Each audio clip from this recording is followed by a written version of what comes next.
There's the record. This is a golden old. It goes all the way back to 1927, 70. Here's a look at. Okay, Supervisor QC, it is 7 p.m. Really? Hit the wrong button. It's 7 o'clock. It just clicked over. How many attendees do we have? We have 20. All right. Then we shall get started. I want to welcome everyone to the Rushtown Board meeting of March 10th, 2021. Will you join me for our Pledge of Allegiance? And roll call, please.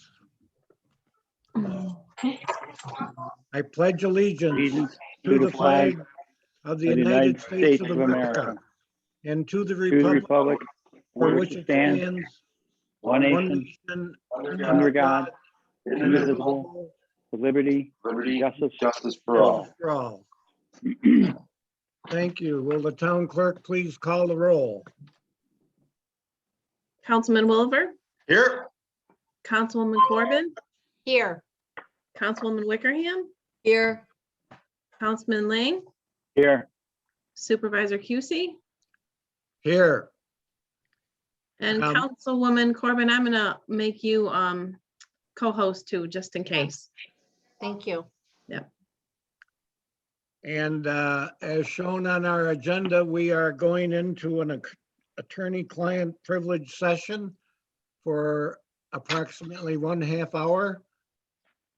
So in that session will be the 5 town board members and Attorney Gary Abrams. Supervisor, I do not see him on yet. He's just coming in. Okay. That's because I said Gary Abrams. It should be Gary Abraham. He's probably there. I would just want to make sure I had everyone before I put you in co-host too, Amber. Okay. So do you need a resolution to go into executive session? Do you want me to call roll? Certainly call roll. Councilman Williver, aye. Councilwoman Corbin, Aye. Councilwoman Wickerham, Aye. Councilman Lang, Aye. Supervisor QC. Aye. All right, so let me make Pam- you Pam, are you gonna make me host? yeah, I'll make you the host. Because I'm gonna get off. Okay. Want me to help? I'll start putting people in the waiting room. Might take me a few minutes. Yeah.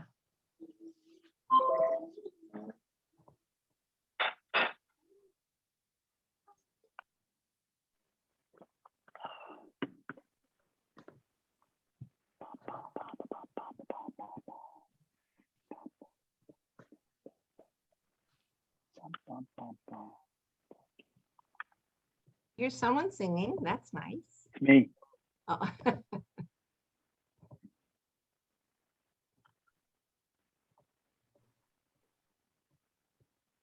I see a phone number of 165, so I'm going to put them in the waiting room. Is that someone that we were expecting? I don't think I so. don't think so. All right, there's one more, two more. Phyllis, are you on an iPhone? Do you have 2 openings, Councilwoman Wickerham? Okay. Nope, just on my computer. All I right, think that's Phyllis Schneider. okay, Yeah, that could be Phyllis Schneider. all right. Tyler doesn't know Let any. me stop the recording. Mhm. Oh, now I'm not able to, Amber. Can you do Okay. that? I will do that. Oh, Yep, you're now the host, so. okay. So And- I see and- Councilwoman Wickerham, Williver, and lock me out of here. Okay. I see, I will stop the recording. Nothing yet. Well, actually, I'm gonna pause it. I make a motion that we return to our regular town board meeting. I'll second that. All in favor? Aye. Aye. So I will start admitting everybody.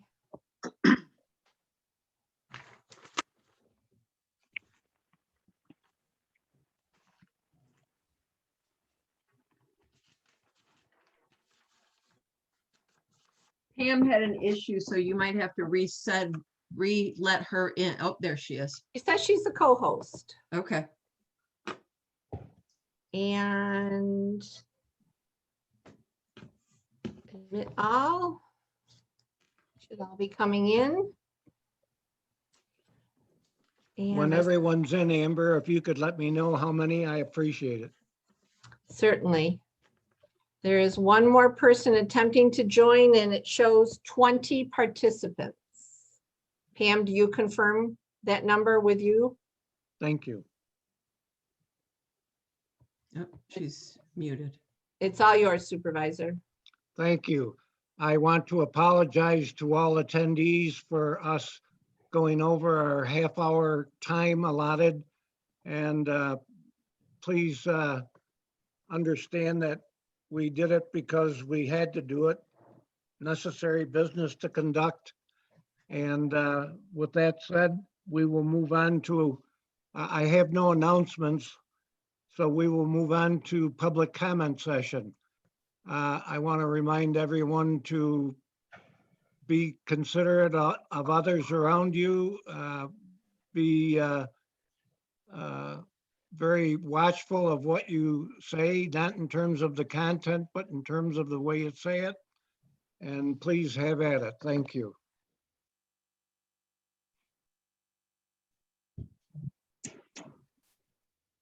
I do not see any, the chat feature is not activated. I do not see any hands raised. Town clerk, do you see any besides? No hands are raised. So Supervisor, I would say at this point, there is no one wishing to comment at this time. All right, so we will move on to the approval of minutes. And I have the approval of the minutes of the regular meeting of January 27th, 2021. Do I have a motion? I'll read the motion. I so move to approve the town board meeting minutes of January 27th, 2021 as submitted by the town clerk, Pamela Bucci. Could I have a second, please? I'll second. Councilman Wilver, Aye. Councilwoman Corbin, Aye, Councilwoman Wickerham, you're muted. There she is. Aye. Councilman Lang, Aye. Supervisor Cusey, Aye. Moving on to the regular meeting of February 10th, 2021. Do I have a motion to approve those minutes? I'll make a motion to approve the town board minutes for February 10th, 2021 as submitted by town clerk Pam Busey. I'll second it. Councilman Wilver, Aye. Councilwoman Corbin, Aye, Councilwoman Wickerham, Aye. Councilman Lang, Aye. Supervisor Cusey, Aye.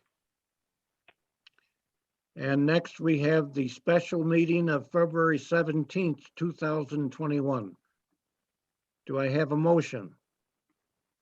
I so move to approve the special town board meeting minutes of February 17th, 2021 as submitted by the town clerk Pamela Bucci. Could I have a second, please? I'll second. Second. Councilman Wilver, Aye.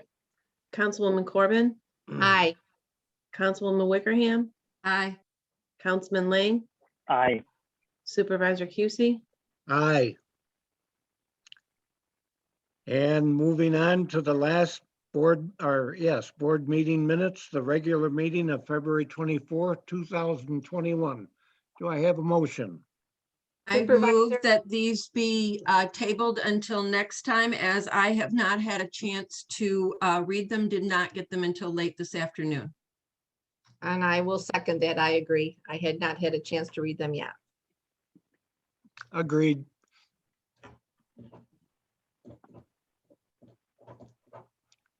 Moving on to the approval of abstract, Councilperson Wooliver. Having reviewed all vouchers, numbers 185 through 227, that they be approved for payment in the amount of $35,260.03. I'll second that.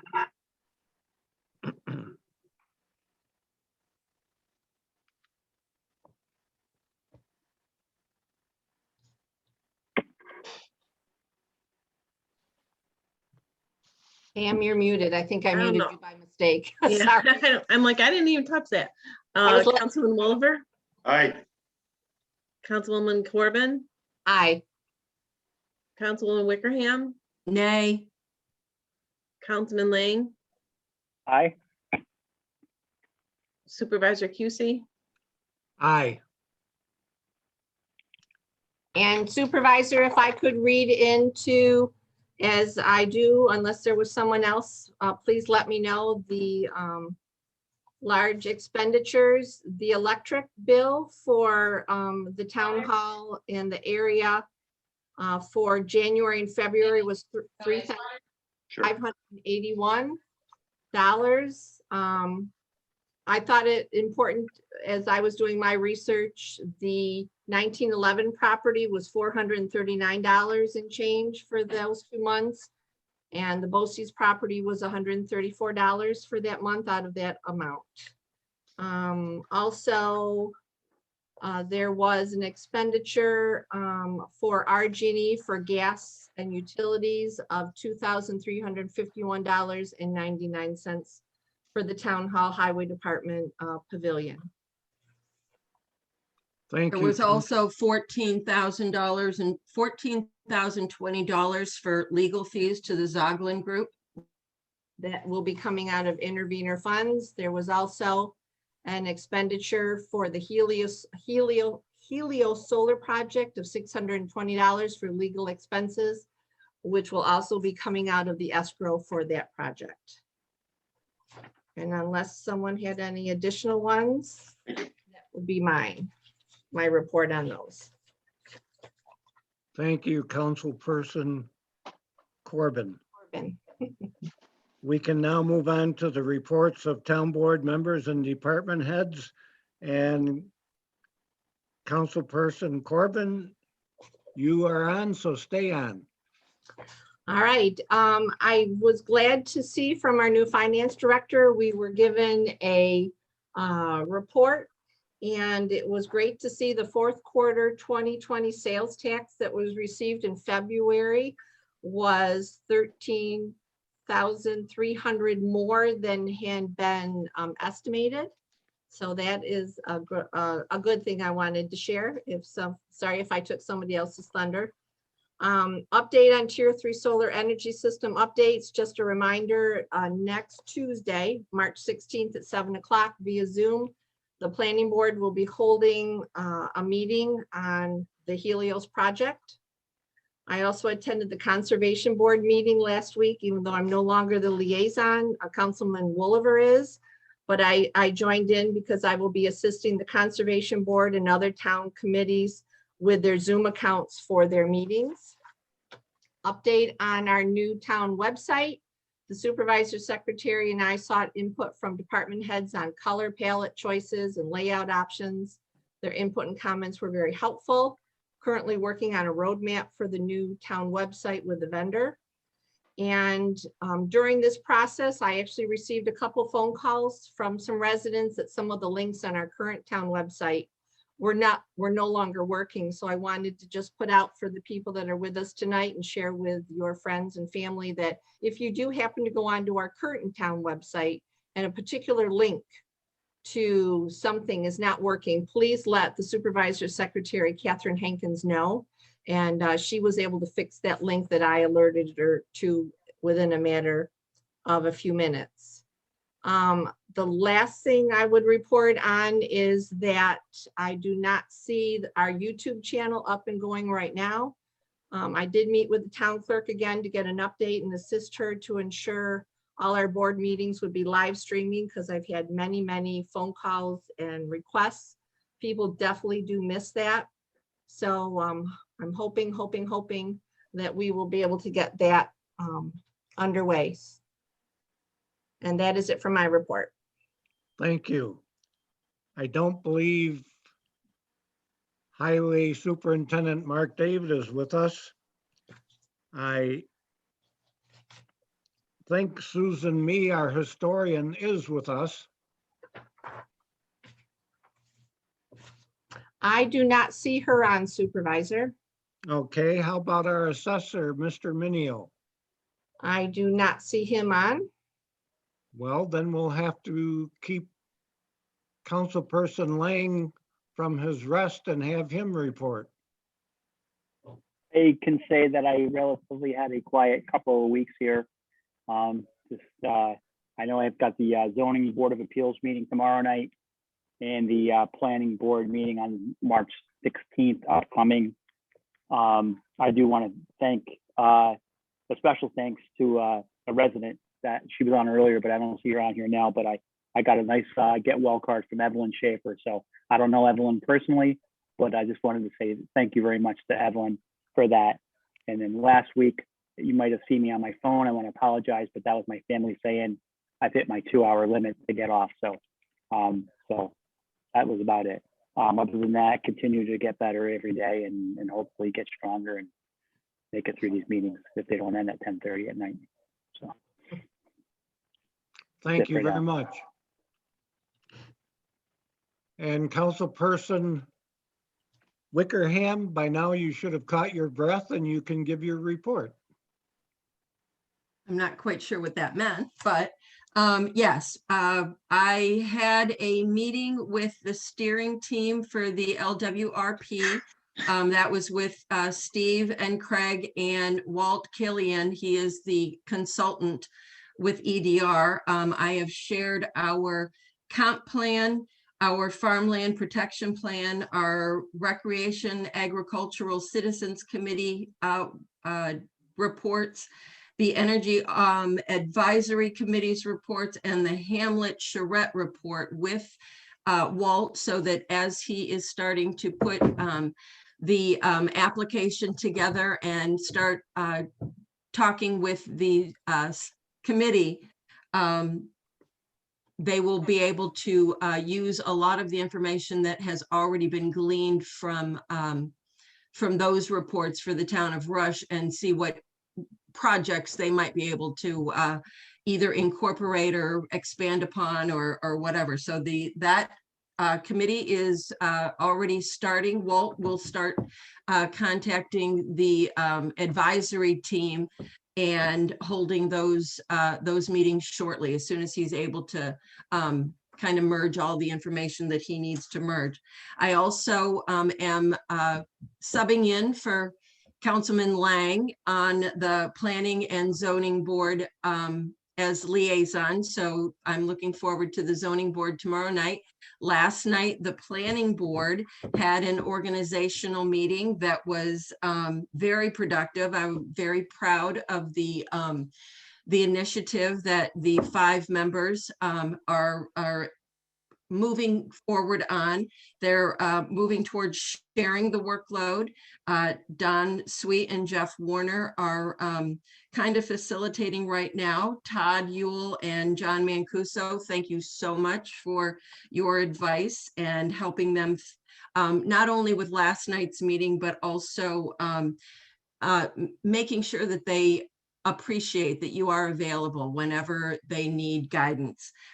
They're planning on doing a process and procedures so that anyone coming into a position on the planning board will be able to just pick right up and kind of like an owner's manual. So I'm very proud of the planning board for having that organizational meeting before their first actual business meeting. And I think that's it for me.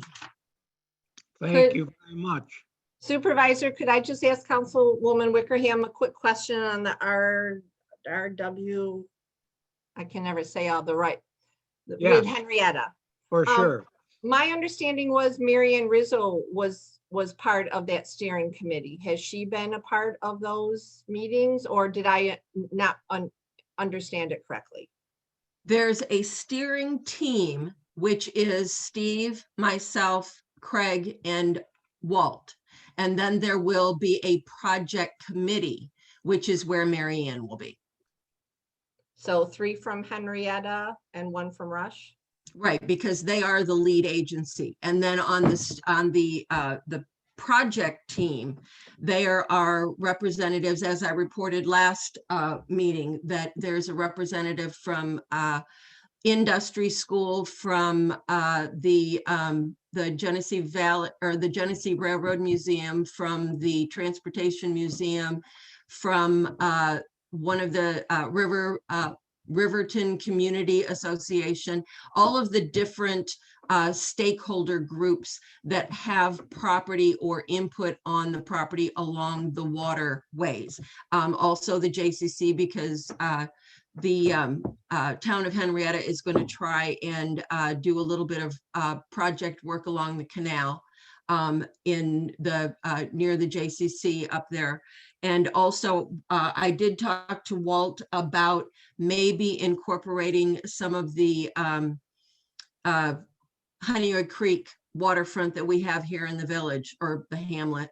And he was going, that's part of the reason he wanted to see what the charrette and the other, what was the Recreation and Ag Committee, Citizens Committee that was back in 2016.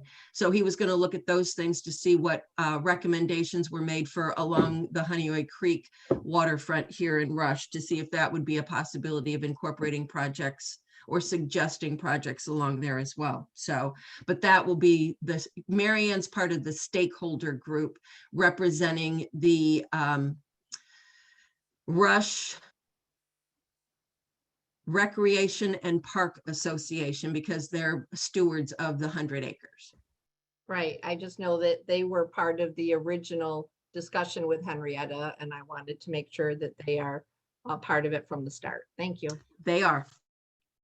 Thank you, Councilperson Wickerham. I don't think you mentioned this. So at the risk of not listening, I will also mention there's a tier 3 group of additional resources if it becomes necessary to call on them in the future.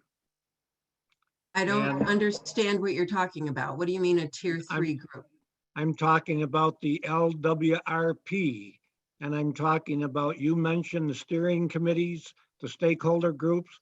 There's also a tier 3 group of additional resources if they are needed in the future. Are you still confused? I am confused. You mean there's Well, and a supplemental? Are you talking about a supplemental, the supplemental information that the committee, the planning committee is going to be using? I don't think I am talking about the supplemental committee. I'm talking about what Supervisor Schultz and I discussed about a 3rd tier of additional resources that would be available if needed. Maybe you want to talk about that to shed your confusion. Anyway, thank you. I appreciate it. And I'll move on to Attorney Mancuso. Do you have an update? No report. How about our Primo Building Inspector, John Limbeck? I do not see him on, but I know he sent us his report. I'm right here. Oh, there you are. Sorry about that, Mr. Limbeck. No problem. Go right at all. ahead. Thank you. I did submit my building permit spreadsheet. To date, I'm up to 11 permits. And also, late last week, I received 3 drawings for brand new homes. This is over in it was the Rushfield Manor subdivision, but it's now Private Drive, Yorick Forest Drive. So I'm in the process of reviewing 3 additional single-family homes that they want to build over there. I haven't made the progress that I'd like to make on resolving all of the remaining 2020 building permits. I get into item number 2, and that's probably the culprit for it. We have to submit an annual report to New York State. Rick Tracy and I both contribute to that report, and it's probably 40 some odd pages. And it reports on all aspects of the building activities within the town, broken out by different categories, broken out by dollars, broken out by square footages. It talks about the commercial properties. It talks about the inspections that Rick has to do of the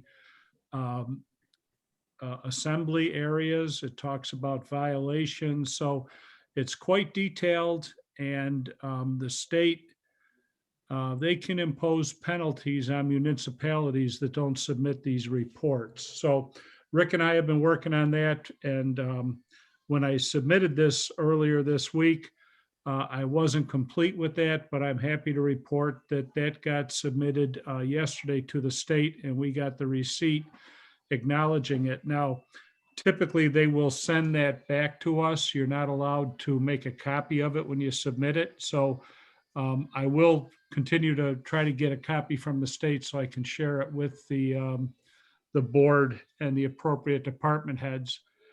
And yesterday, I was also able to submit the Monroe County Land Use Survey. They do that annually too, and they're looking for current development, future plans, different things that the town has planned. So both of those reports did get submitted yesterday to the state and to the town, or to the county, I'm sorry.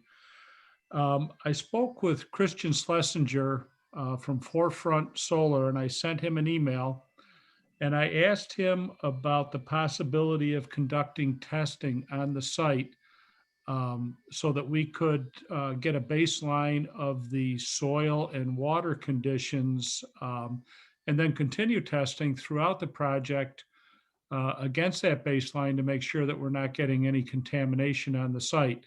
I followed up the email with a telephone call so that he understood what I was looking for, and I'm waiting for his response. He had to confer with some folks at his end, and he was going to get something back to me. So as soon as I get that, I'll make sure that I share that with the supervisor and councilperson Corbin. John, I have a question about that. Yeah. Why the seeker was already done, the project was found to be, I guess I'm kind of confused as to why we are requiring them or asking them to do something that was not a part of the application process? Typically that would have been part of the planning process, but right. The conversation that I was part of came after the fact. You know, I wasn't here during the planning process for this. So when the question came out about the chemical composition of the solar panels themselves and the different chemicals and what other communities have maybe experienced with runoff, I thought I would ask the question. It's certainly not a mandate from the town of Rush, but it's more of a, what do you guys think about, you know, doing something like this? But that would, like you said, this should be part of the application requirements or the project requirements. We can't ask them to do this legally, right? No, again, I agree with you 100%. And it was, again, it was something we spoke of internally, and I posed the question to Forefront. They're under no obligation to do this, but again, I asked the question to see what their response might be. going forward with Helios, I agree 100%. That should be part of planning during, they're gonna have to. Well, do the it's full- not part of our law, though. We are not requiring that with our tier 3 solar law. So we would have to amend the law to require them to do testing. Because if I understand it correctly, it is something that you want a preliminary or a pre-construction, and then supplemental testing for 20 years. No, just, I was looking strictly through the course of the project while they were installing the panels. And again, absolutely no mandate that they have to do this. I asked what they thought about conducting this. And Okay. if they say no, I have no vehicle whatsoever to force compliance. It was simply a request. Okay, Okay, okay. all right. On March 30th, I'm going to be attending a virtual training class that's put on by Monroe County. It's actually a New York State Department of Environmental Conservation class for erosion and sediment control. It's a 4-hour session. It's going to be handled by Zoom, and the certification is good for 3 years. And I've had this previously, and it expired in December of last year. It's really helpful, especially with all the new homes that we're building here in town, to see when they do the excavation, the cuts and the fills on the site, to make sure that, we're preserving wetlands, creeks, waterways, that type of thing. So I'll be doing that, and I'll report back to the supervisor when I have the certification received from the state for this. So that's my report for right now. Are there any questions or comments? Thank you as always. All right, thank you. Yes, John, thank you very much. And Councilwoman Wickerham, I would like to in part respond to your question. John inquired with the solar company at my suggestion, knowing his background in his previous job. And we together thought it was a good idea. It was an idea suggested by a resident. And I should also make sure everyone understands that the installation of solar equipment is not part of our standard operating procedure. It's too new for most of us. If you go to the surrounding towns, it's too new for most of them. And I predict that we will see new items added to the list of requirements in the future. But I thought this one was worth exploring with Forefront, even though it wasn't part of the planning process. And, we're going to be ahead if they agree to do it. If they don't agree to do it, we can make sure that we include it in the future in the planning process. So John did it at my request. We both thought it was a reasonable request to make. There's no requirement with them. It would be their willingness to participate with us to make sure that the solar panels do not leak. There's a lot of concern that's been voiced about that. And probably the only way you will ever know is if you do testing of the surface below the panels. So that's what was behind that. And we'll now move on to Councilperson Wooliver.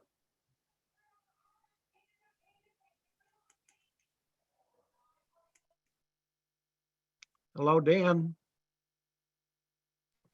I attended the conservation.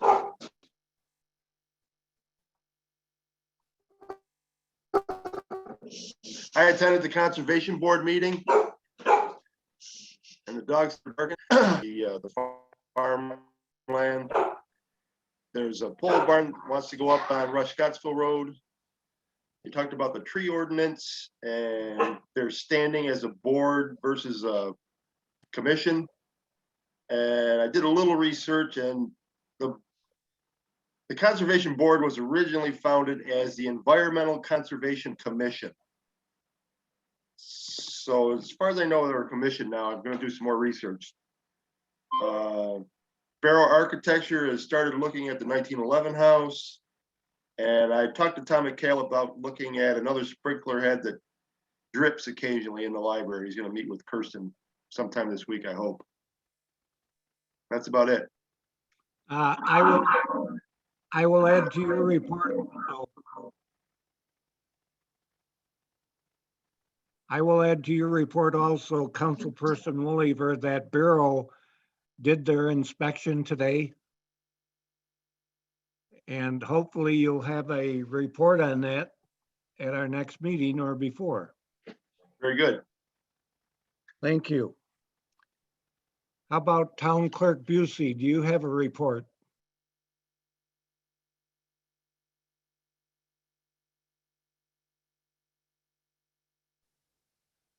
I don't have a report, but I would like to just let everyone know that the town clerk's office will be closed this Friday for training, and we will be open again on Monday.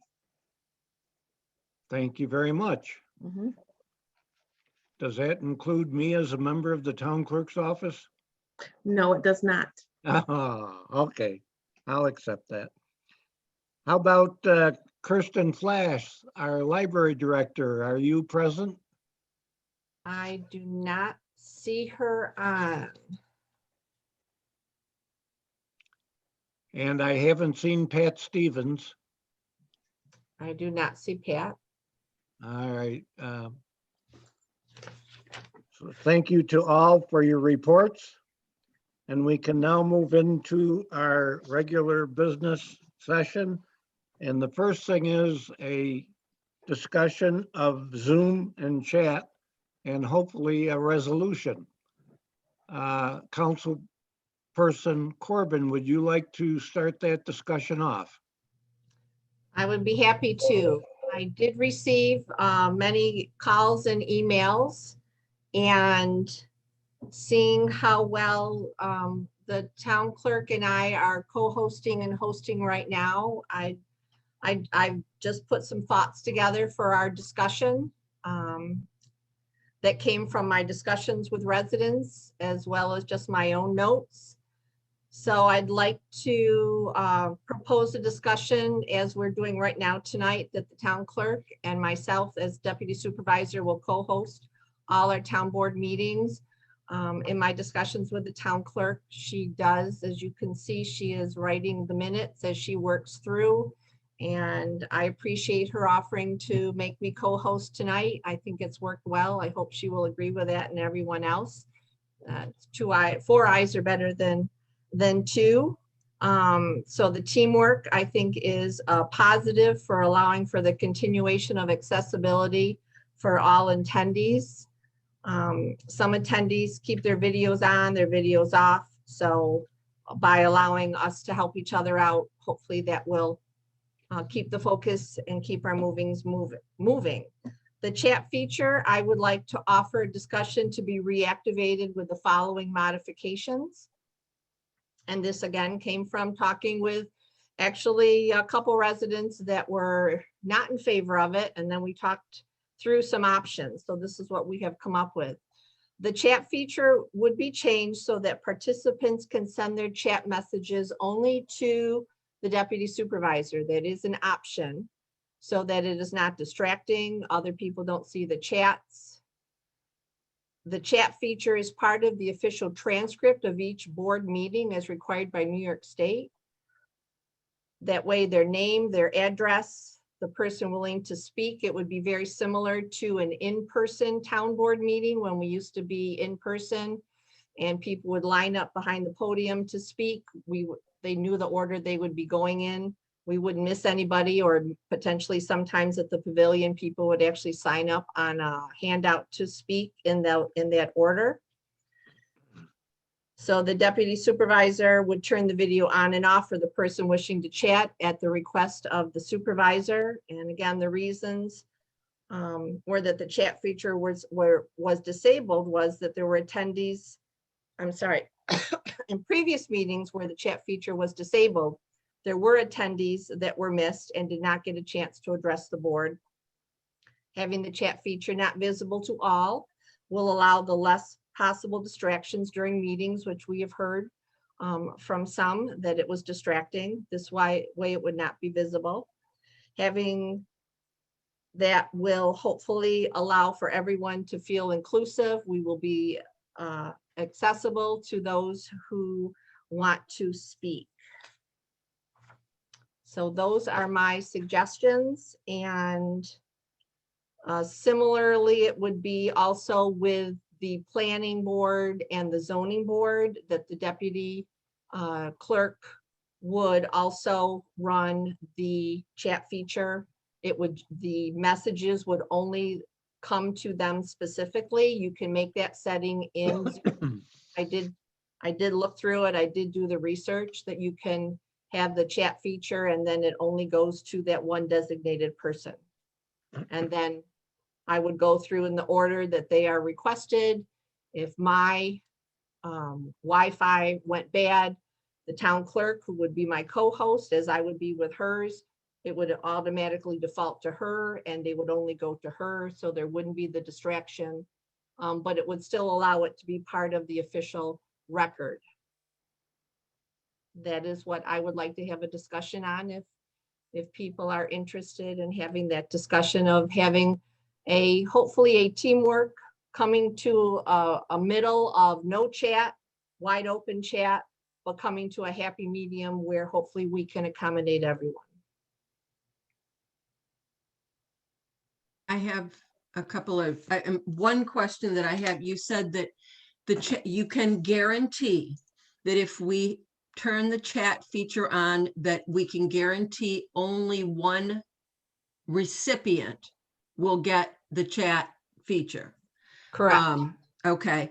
The one question that I would have though is because, I mean, it was distracting for the town clerk to be taking minutes and then have all of these things, but you said they become a part of the record. How does the town clerk get those comments afterwards if they're only coming to just the deputy supervisor? It's her account. It's her Zoom account. Okay. So just as the meeting's being recorded right now, Okay. it is being sent to her email up in the cloud for her to access in town Okay. clerk. If I'm saying anything that is not right, I know that's how it has worked with the deputy supervisor's account. I can see the chat and the chat is downloaded. Okay. And And that's something. that's required. That's required Okay. for the transcript. Okay. And then,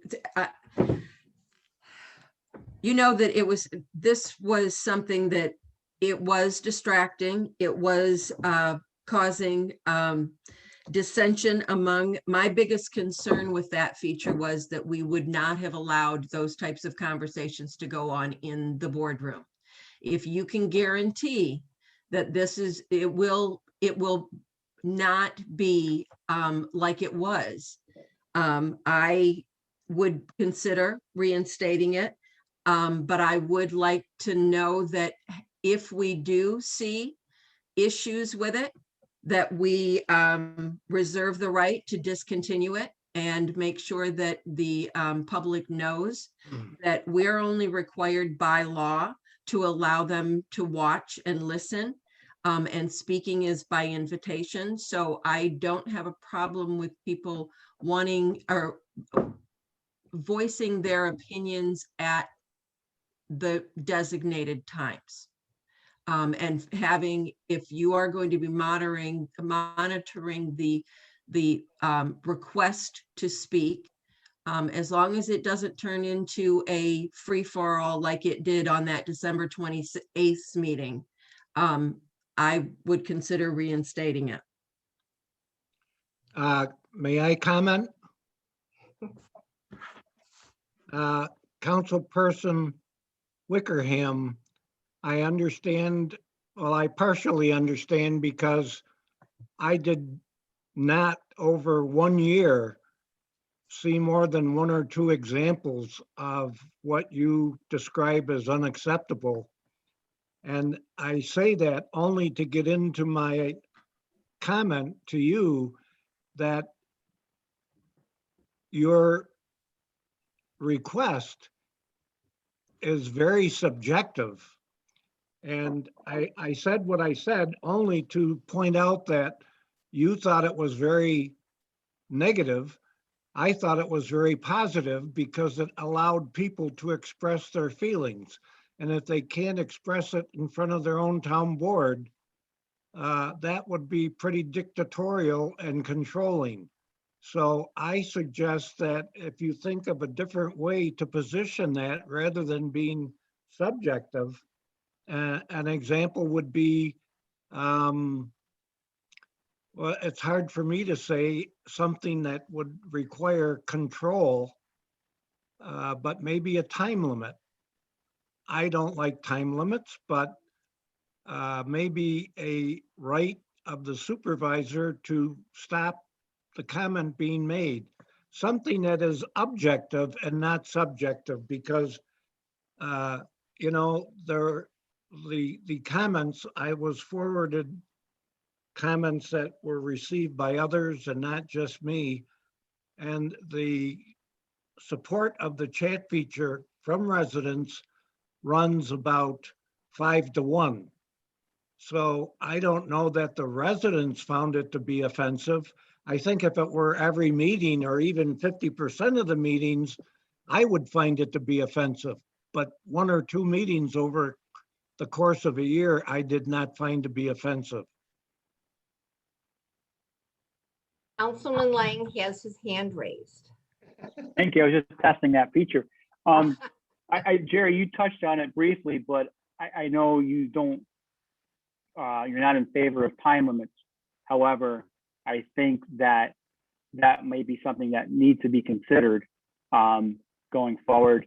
I know other towns and their procedures for having someone come up and speak, you know, they're on the clock. So, you know, but a lot of the comment sections go back to things that have already been voted on or already passed, and et cetera.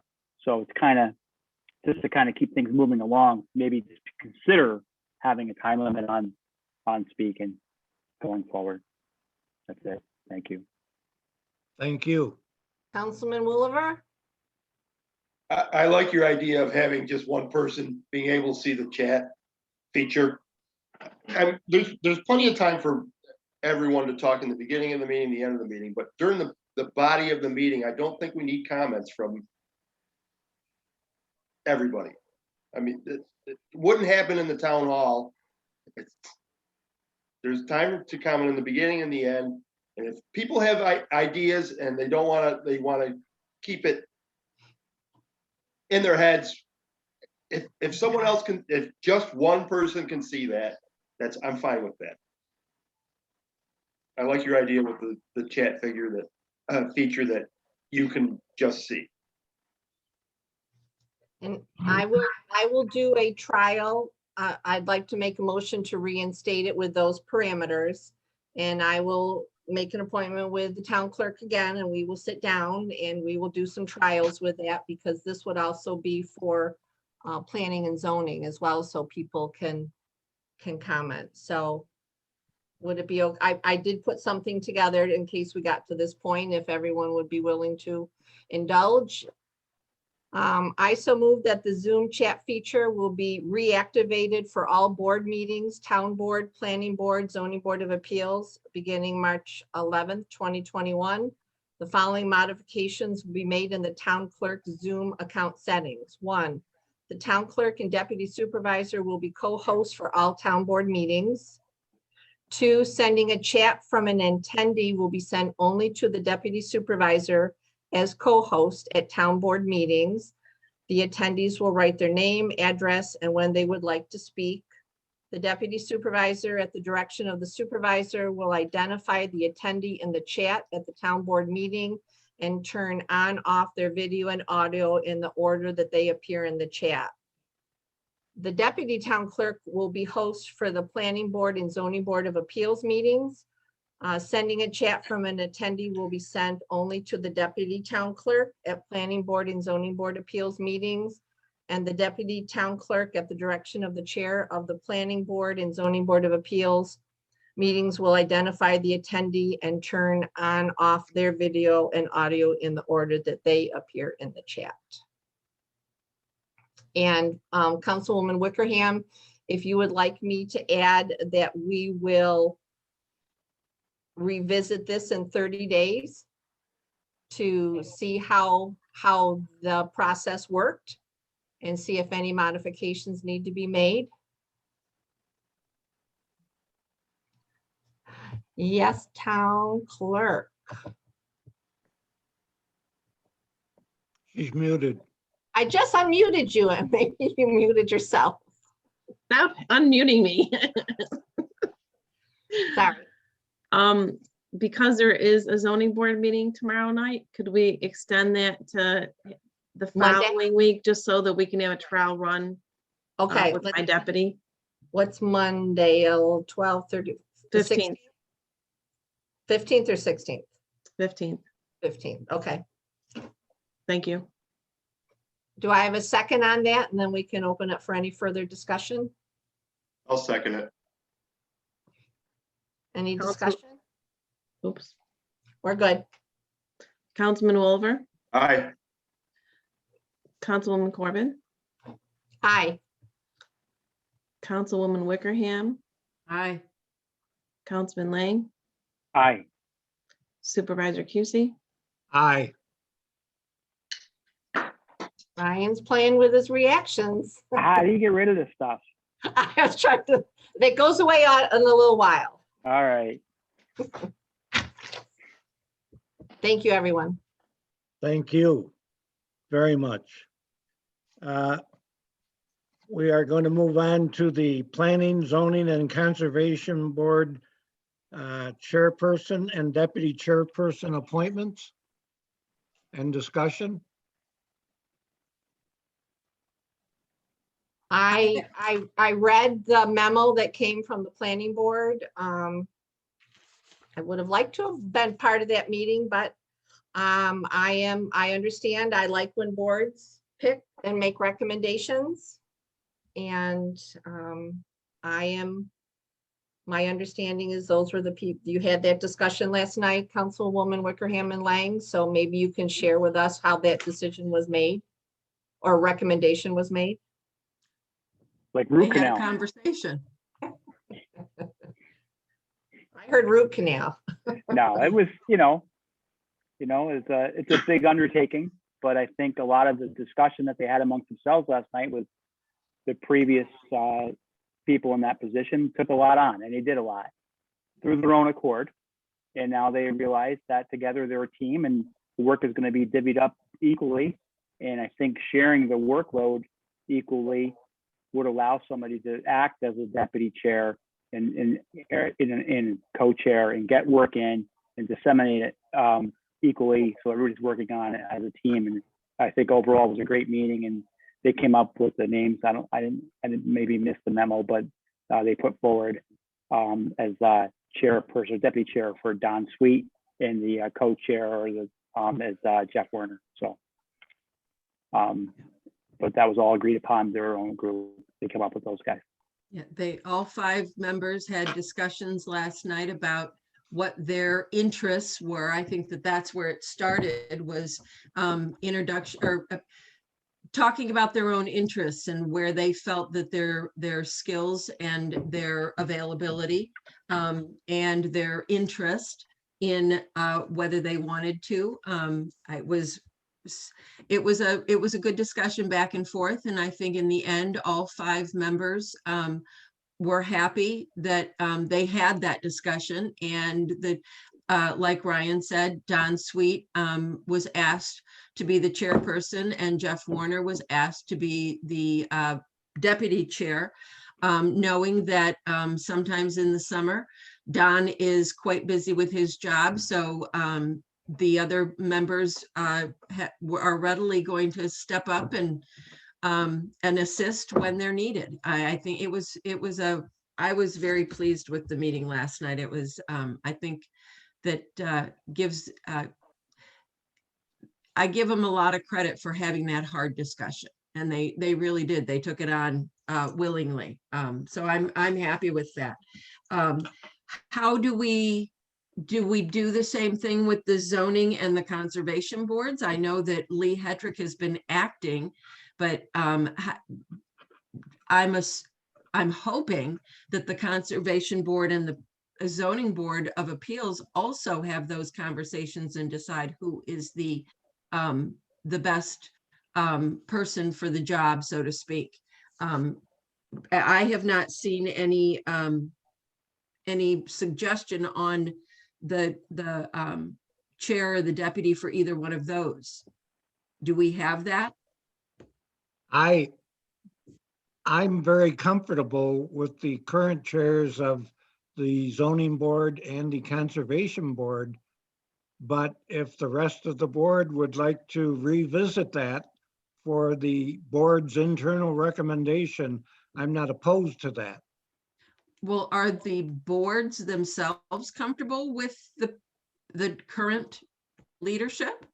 That I don't know, because I don't attend those meetings. I rely on the liaisons to attend. Okay, I believe the conservation board's comfortable with Dave Watson as the chairman and Julia Letterman as okay. as the deputy. And I know that Ryan's had conversations with Lee. Yeah, Who's was there the, was deputy there a for- vacated position there though? Was it Right. deputy chair the person that didn't come back? Yes. Right. So they would have to appoint a new deputy chair. So maybe we can take care of that business at the zoning board of appeals meeting next week, Tomorrow. tomorrow. My week starts on a Wednesday. Okay. Sounds good. All right. Before we leave that, Ryan, going back to what you opened the conversation with, I'm asking this question because I'm wondering if we need more restrictions on what is required of board members, specifically the chair and the vice chair. And what you said was of their own accord. You preface that by saying the board chair and vice chair were very busy of their own accord, which implied to me that you were saying they possibly were doing more than than what was necessary. Is that? The previous regime, the guys that were there prior to. Yes, that's what I'm talking about. Right. Well, that's bygones. I mean, that's in the past now. But those people they worked very hard. They worked very hard, and they took a lot of the responsibility on themselves. Therefore, the other board members were sometimes unaware. If it fell on someone else's shoulder to run a meeting, they couldn't do that because they were never taught. They were never learned. They never were given the process and procedure, because one or two individuals would take over and run everything. So now it's to the point where open discussion is across the board. Everybody's going to be cross-trained. They talked about making sure that, they know there's term limits that every year, us as a town board will look at and reevaluate who's in those positions. So I'm just referring back to the fact that in the prior regime, individuals took on a lot of responsibility, and the most common was that, hey, we weren't aware of what was always going on.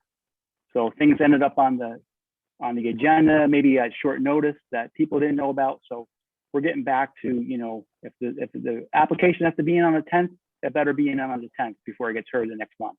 So it's just following the rules and procedures and not having things kind of slide in and get done. People would go to Mr. Felsen because they knew him for 40 years. So if I was building something or needed something done, I'd go to the man. You want to go to who's in charge. And that's how things got done. And now, that's been identified, and we need to work past that now. So that's all I was referring to. Thank And you. I don't think that it was a negative. I mean, Yeah, no. I don't think Ryan was being negative. That it was just that Not at all. Mr. Felsen took on a lot of responsibility, and I don't think that the other board members really understood or appreciated that. And for, they had a little bit of an eye-opening moment when they realized that, oh my goodness, it's going to be a little change, and they're accepting it. I mean, very happily accepting it, which pleases me, that they're accepting responsibility for their job. I think it was, they didn't realize just how much went on behind the scenes. And having the support and the guidance of the town engineer and the town attorney, I think that they'll really learn more about their job. I think they'll be better sub-board members for it. Thank you. I want to add, I didn't think that Ryan was being negative. You may not have heard me say, should more distinct job descriptions be available for those positions? I don't think so. I think that they're going to figure it out.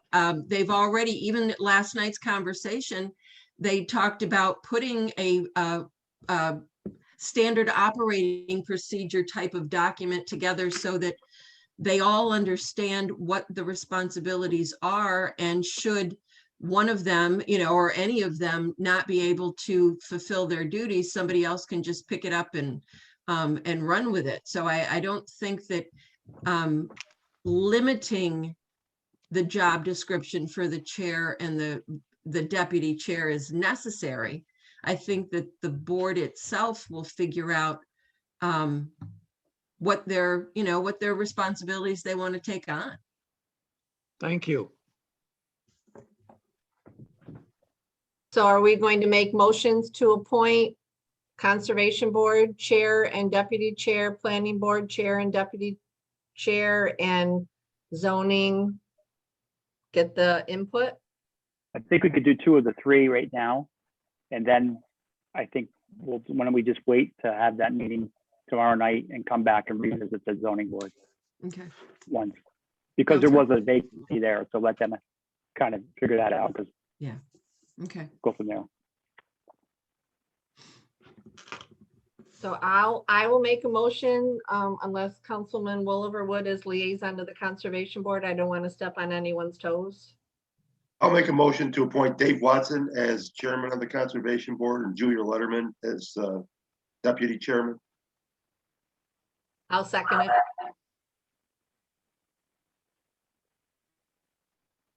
Checking to see if I'm muted. Councilman Williver, Aye.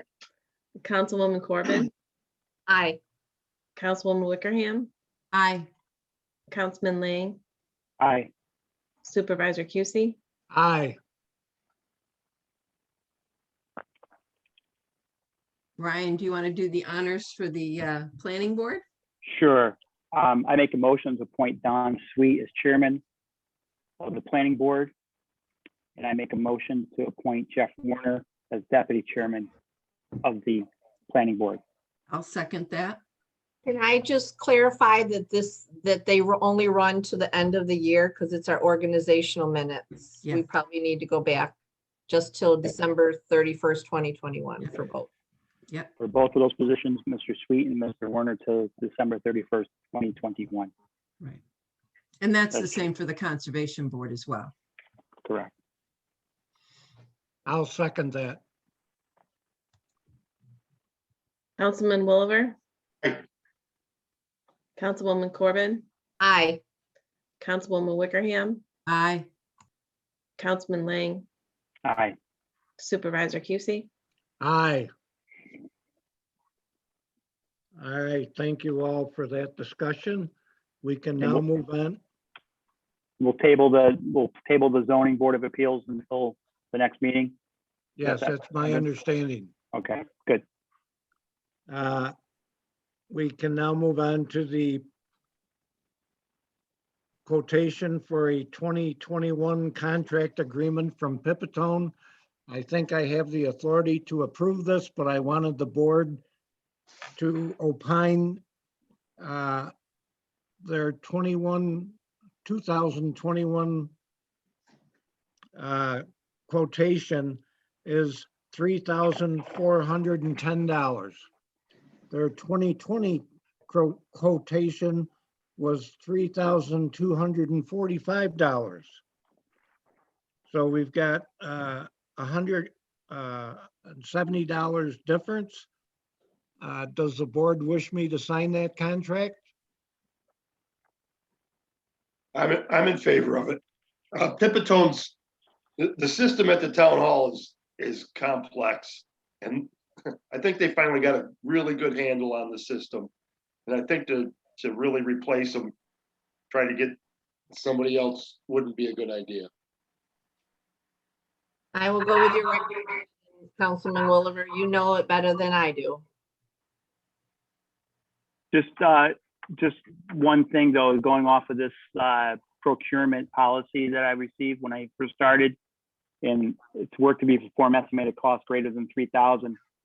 Do we need a second or third quote on that to be conforming to that? I don't know. This is policy, law. Maybe Mr. Mancuso. This is a renewal, right, of an existing agreement? Correct. Yeah, so we don't need to, if the board wishes to re-procure, it can, if it's comfortable with its existing contractor. And what's the delta, Supervisor, if you could just remind me? It was negligible, correct? Correct. Yeah, I mean, in the past, we've continued with Pipitone for quite some time. I think they've been the contractor of choice for many years, right, Dan? Correct. At least 4.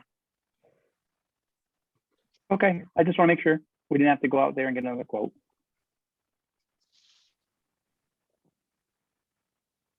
I will sign the contract. Do we need a resolution? I don't think for a renewal. I think historically, Supervisor, we have approved the renewal for Pipitone on a yearly basis. I could be mistaken, but I recall them being, I think we do it every year. I think for consistency, I'd recommend we do a resolution. Well, then we should do it.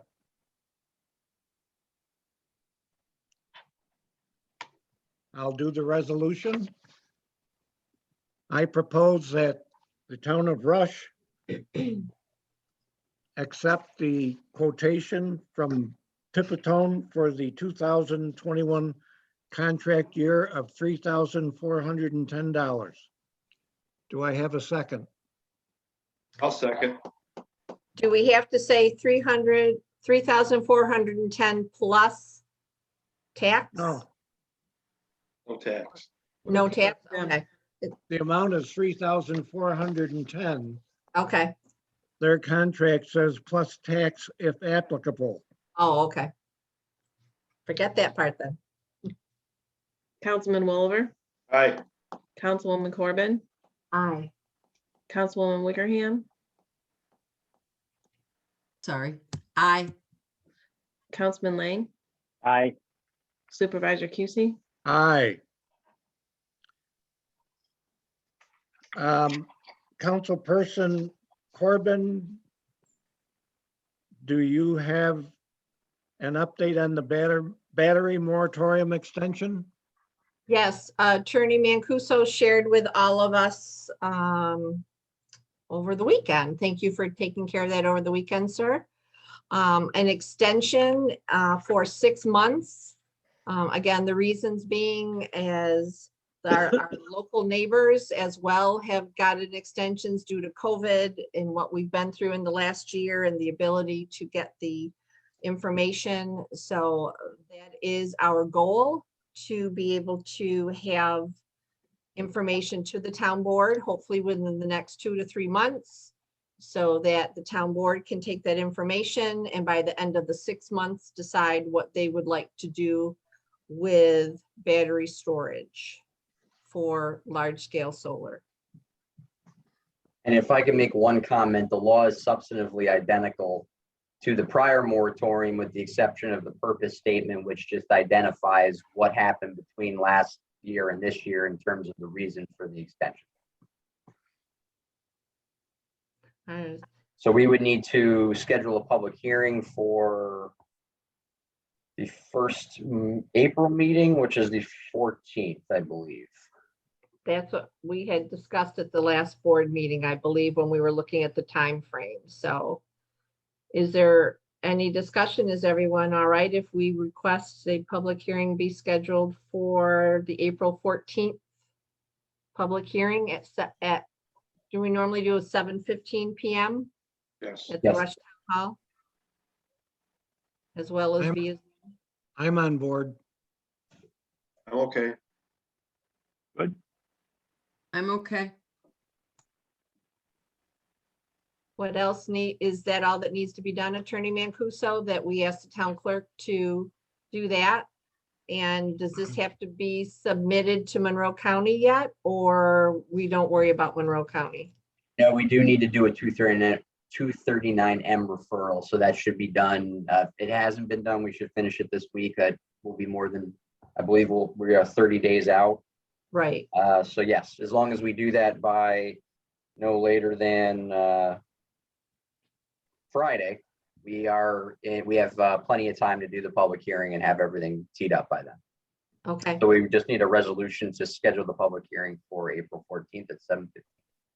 I so move to schedule a public hearing for local law number 1 of 2021, a local law enacting a further extension of a temporary land use moratorium prohibiting large-scale battery energy storage system installations within the town of Rush. Again, on April 14th at 7:15 PM at the town of Rush Town Hall, as well as via Zoom. I second that. Thank you. And this public meeting is just for the extension of the moratorium, not anything other than that. It's the local law extension. Okay, right, That is correct. okay. Councilman Wolver, Aye. Councilwoman Corbin, Aye. Councilwoman Wickerham, Aye. Supervisor Cusey. Aye. I'm sorry, Councilman Lang. Aye. It went out of order. He's past his 2 hours. Make sure, Ryan, you're doing okay. We're There hanging you tough. go. I don't want to see the baseball bat around your head. No, I'm hanging tough. Okay, good. Next, can we have a comprehensive plan update from Councilperson Wickerham and/or Councilperson Lang? Me. Sitting over there. Yep, there is no update. The two chair people, or the co-chairs, Don and Donna, are planning to get the group together. They have the contact information. I will touch base with them tomorrow and just make sure that they're on the right track, and if they need anything. I've shared documents with all of them, so I think that they're all getting themselves up to speed as to, it's the same, basically the same documents I shared with the consultant from LWRP. So yeah, really no update yet. Thank you very much to both of you. Mhm. The next is the Genesee Valley Railroad Museum resolution. And this is regarding the small piece of acreage that the Railroad Museum would like to lease for their use as a parking lot, install some lights for nighttime visibility. And we have gone back and forth with an agreement, with a lease agreement. And Attorney Mancuso has finalized that agreement. And would you like to report on that, John? I'm on mute. So we got comments back this morning, I believe, on 3 sections of the license agreement from the Railroad Museum that they wanted to propose some changes to. And so I would open it up. I will go through that list and open it up to town board discussion as to whether there's any concerns with the language.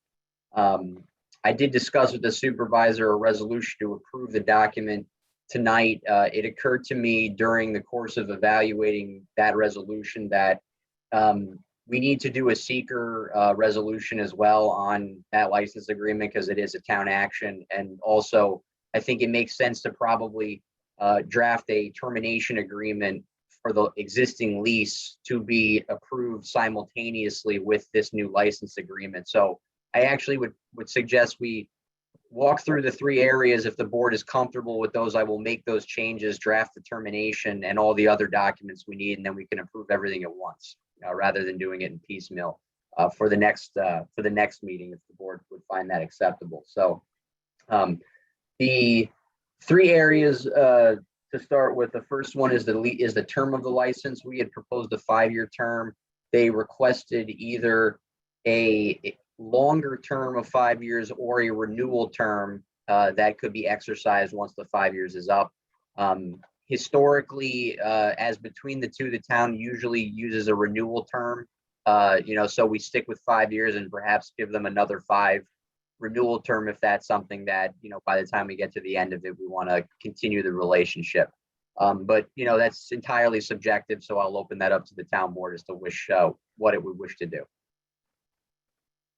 I think with any agreement, there's 3 parties involved here: the town, the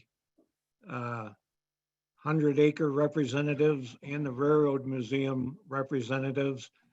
And I'm not comfortable predicting how we'll feel, how anyone will feel at the end of 5 years. So I'm comfortable with your suggestion for a 5-year lease agreement.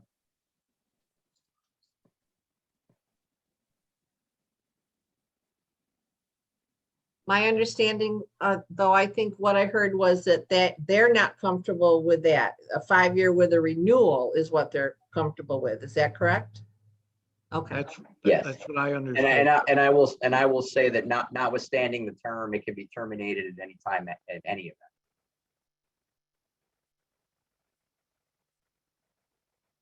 By either party. By either party. Right. That's what I thought.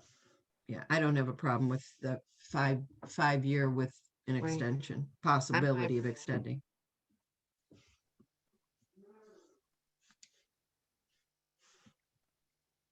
Attorney Mancuso, were there 2 other items or was that the only Yep, one you I wanted? was just, if anybody else has any, wanted to chat about that, I'll move on to the next one. The second issue was the mutual use of the parking lot. We had put in the license agreement that in exchange for giving them the land, they would allow the town, for the benefit of the property, to use the parking lot. They are not opposed to the use of the parking lot. They do want some clarification on schedule relating to, if there's a conflict where the town wants to use it during a particular day and there's a public event by the Railroad Museum. They just don't want a conflict arising because of that. And so we had put in some generic language about attempting to schedule. I think they want something more specific. And so there are many permutations we could try to, implement in the document, specific or general. It's just a question of how flexible do you want to be as a town with respect to the use of that. It seems to me that a direct line should exist between the Railroad Museum and the 100-acre group, instead of someone in the town staff becoming a third party. I think a direct line would be appropriate if you could put that into the agreement.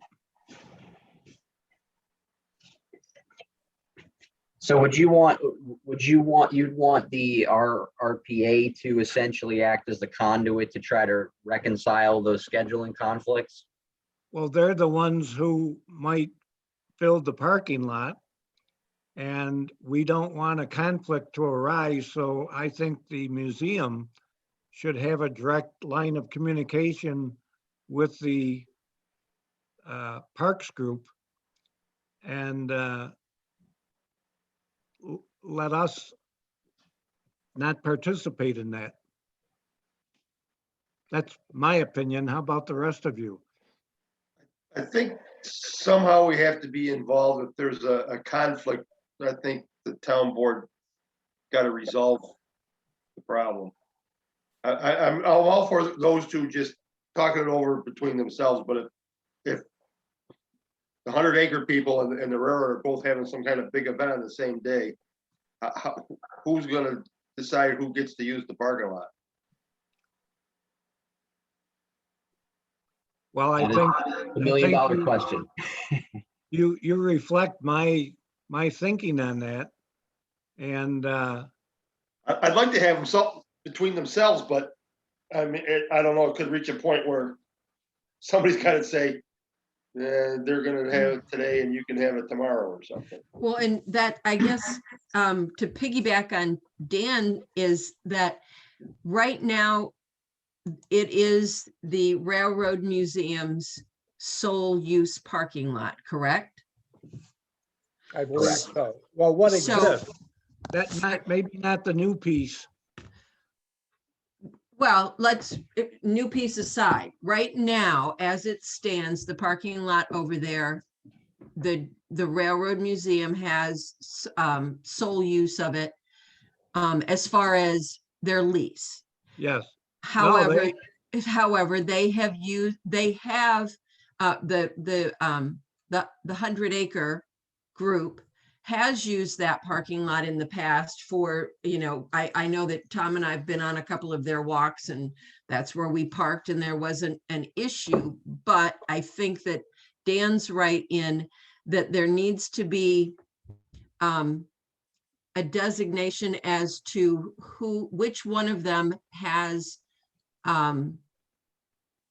the top billing, so to speak, for lack of a better term. If the Railroad Museum has annual events that they have every year, then I think it would be that the 100-acre group would have to accommodate the Railroad Museum's already existing schedule and not do theirs. I guess what I'm saying is I'd like the Railroad Museum to still have the lead as far as the schedule. And then the 100-acre group scheduling their events around the Railroad Museum events. Supervisor, Catherine has her hand up. right, I was just gonna let Supervisor Catherine Hankins from the Rush RPA has her hand up, which she may be able to speak to if you'd like me to unmute her. Unmute Catherine, please. All right, well, thank you very much. And Phyllis is actually close to the resolution. We have no disagreement with the Rochester Genesee Valley Railroad Museum. That is their parking lot. We have really tried to support them. Pam Waite and I were the major sort of identified representatives from the Rush RPA that worked closely with Jeremy Took, and then he with his board. So we have no, we will just work with them. That's their parking lot. And on occasion, when we have some mutual events, or we have, we're planning perhaps a fundraising event together, we will work together. But we will have our own little parking lots. And they have been very gracious to us to always offer it to us. But it's their parking lot. And the Rush RPA would work if they have a special need, we would ask them to use their parking lot, but it is their parking lot. So I hope that helps you, Attorney Mancuso, but we have no, we don't want that, we don't want that priority setting, and we will negotiate with them, and they have been just very gracious to us. But this is all their information, and we will, we hope to help them with grant writing and stuff. So it's a very mutually agreeable plan. Good. Does that help? Thank you, Catherine. Thank you. Does anybody, I have one question. Does anybody know how far in advance the Railroad Museum typically sets their event schedule? Is it weeks? Way ahead, way ahead, because they have so many volunteers, and they have had upwards of hundreds of people come for some of their events. So their scheduling is quite quite ahead of time, and they have very standard meetings. They're very organized. Okay, I can probably put some language into that effect. I mean, if they could, Yeah. it would be easier if they could give some advance notice of those big events and block it off essentially, so that at least someone knows that, you know, in April, if they told us a July event was happening, we know to stay off of that day. That Yep. probably will solve 95% of the confusion. Yeah. I've Yeah, got their schedule for the years all set right now. Oh, yes, is it? yeah, yeah. Well, And- I and- did, yeah. I did talk with Jeremy Took yesterday, and you're right, Dan, they have a tentative schedule set for the year. Like most other things, COVID is preventing that from being solidified. So taking that into mind, when thinking about this subject matter, consider that nobody can be pinned down because of the COVID situation. But that being said, Attorney Mancuso, if Rush RPA wants to have a plan to use that might need their parking lot, we would work with them. So they would take the precedence, and we would be asking them and their board. So that's what we worked out in our negotiations. We would be looking to them first. So they can schedule what they need, and hopefully they'll, you know, they, even during COVID, they've had their parking lot filled. So I think we just don't, it's not a real issue for this, Right. this agreement. Thank you. Right. Thank Okay. you. Okay, the next item is liability. What they've requested is, so there are indemnifications that are built into the agreement in favor of the town of Rush, that if the Railroad Museum were to do something on the town's property, that if there was an injury or other incident, they would indemnify the town for that issue. They've asked for a reciprocal indemnification in their favor, that if someone from the town uses the parking lot and hurts themselves or does something, that we're going to indemnify them. That is fairly typical request of mutual indemnification. So subject to the town approval, I don't have an issue adding a clause to that effect. I'm okay with that. Sounds good.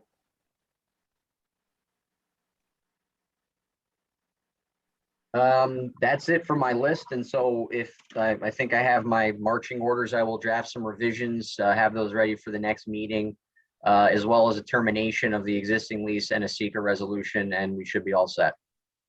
John, considering who their immediate neighbor is, should we make any comment about the use of, we included the storage of chemicals is not permitted. Should we consider the use of chemicals as being not permitted? I will go back and check, but yes, I mean, the thrust of the agreements that we always put in place for any of our documents is to prohibit the use of chemicals. I think the only exception we've ever carved out has been some minor stuff for farming. We have allowed certain types of chemical use in connection with those activities, but I will double check the agreement again. And to the extent it isn't in there, I will put it in there. Thank you. Anyone else? Thank you, John. Thank you. We can move on to a resolution to correct the term that we previously approved for a planning board appointment. We did not include the fact that that appointment has a term on it because it's replacing an existing board member, or it did. So does someone have a resolution stating that I have Yes. that if you want to do it. as an upgrade? Yes. Okay. I move to it's an amendment to Resolution 93, 2021, term appointment of Steve McPherson to the Planning Board. Move to appoint Steve McPherson to the Planning Board for the unexpired term of John Felson, commencing March 1st, 2021 through December 31st, 2022. Do I have a second? I'll Second. second.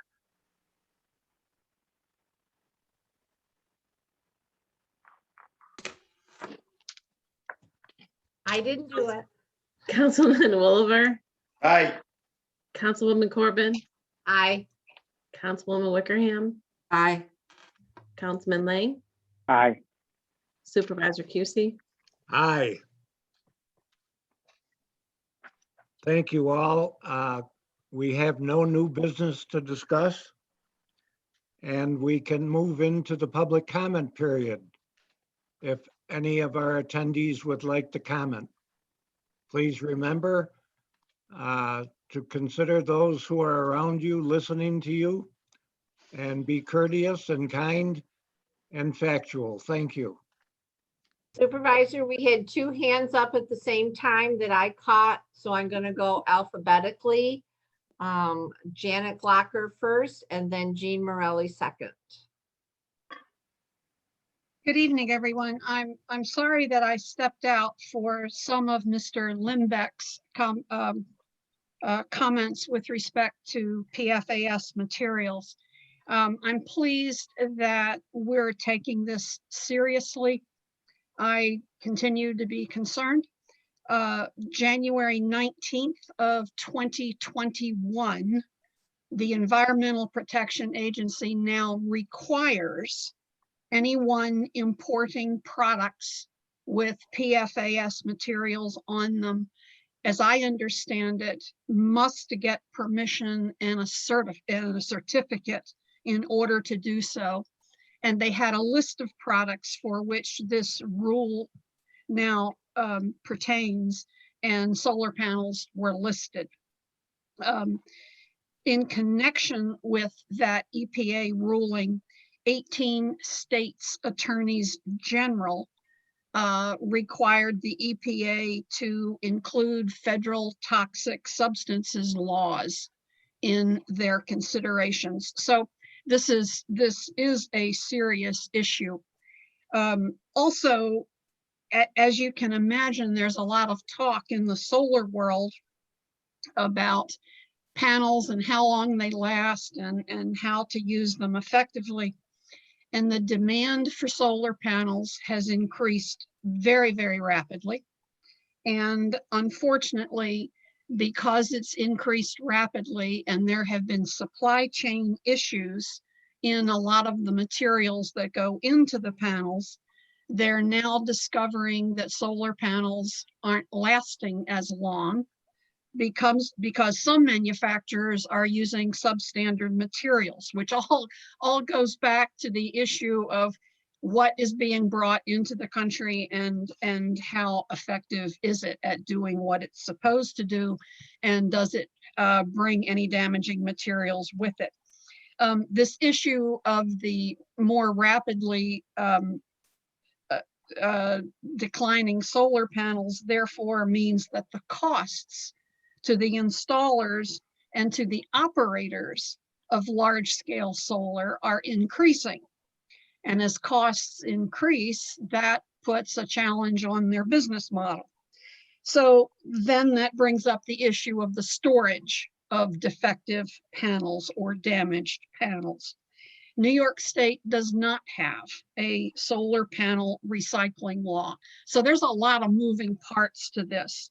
So I'm very interested in seeing the town be very careful about baseline monitoring and then continuous monitoring. I don't know how often. This is all new, it's all emerging, but it's going to be more than just a baseline before the installation and then a test after the installation, because if the panels degrade and degrade more quickly, that's when the materials will leach and accumulate. So I'm pleased that we're considering baseline monitoring. I think this is going to be an evolving issue. I'll try to keep you informed as best I can based on what I learned. And I frankly wish New York State would step up and provide some help to towns like Rush. We're trying to deal with a risk that we cannot quantify. And it's very difficult to provide for the health and safety of our residents when all of this information is evolving as quickly as it is, and we're getting no help from the legitimate actors in government who should be concerned with health and safety. So thanks very much for considering it, and I will continue to keep you informed as I learn. Thank you. Thank you, Janet.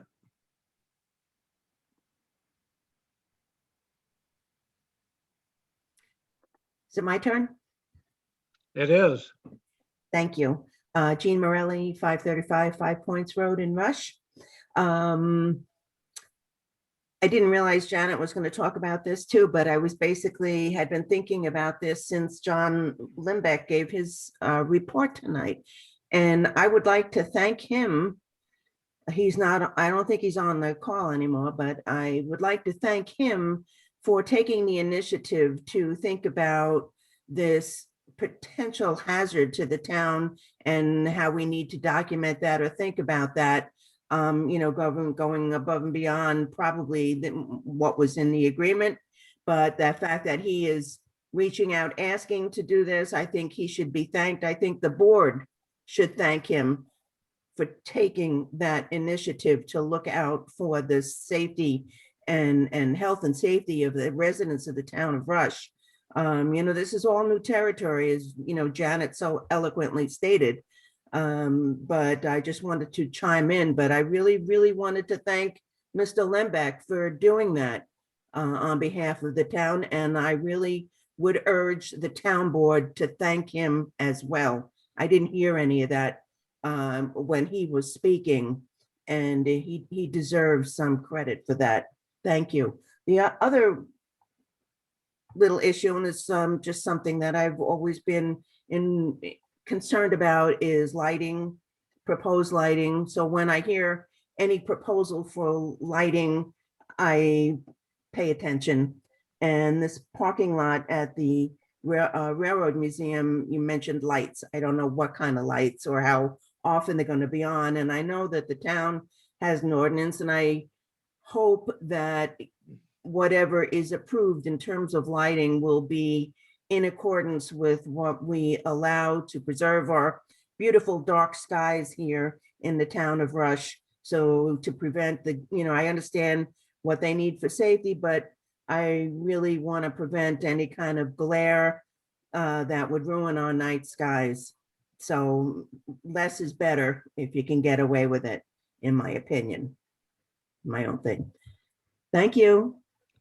I can speak to that. I can speak to that, Supervisor, if you'd like me to.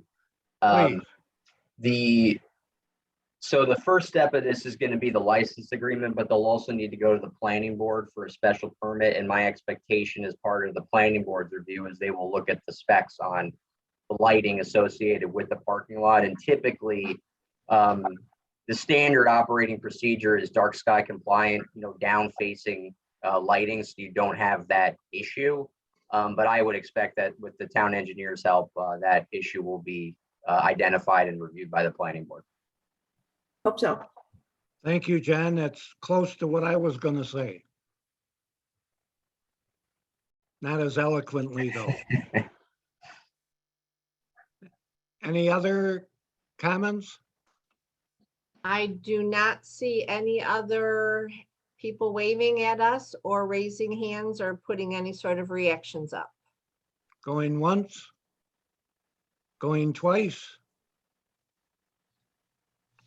All in, all done. I want to thank everyone for participating. We have no new business, as I stated earlier, and I move that we adjourn. I'll Second second that. that motion. All in favor? Aye. Aye. Good night, night, everyone. Everyone. Have a good night. Night. Thank you to all. Stay safe, enjoy the weather. Thanks. For one day. No, tomorrow's gonna be warm. Yeah, tomorrow, one more day. Then what? Cold. No. Pam, I will email you the participant list. Thank they- you. You're Thanks. welcome. All right, I will end. Bye-bye. Good night, everyone. Night. Do you need me to stop recording, Pam? Or do you want me to make you host so you can do what you have Yeah, to do? can you make me host? Yeah, let me make Yeah. you host. Thank you. Rename. No, I want to make you host. And I thought down at the bottom, the YouTube thing, you hit it. And, but did now you it try it? disappears if you don't do it right away. No, it was there for me all night. It's not, well, It like now that I'm not it is hosting. it's now. not there. If you're a host, you're the one that has to do the hit live, but I'll download it. Okay, yeah, but we'll give that practice. I'll call you tomorrow.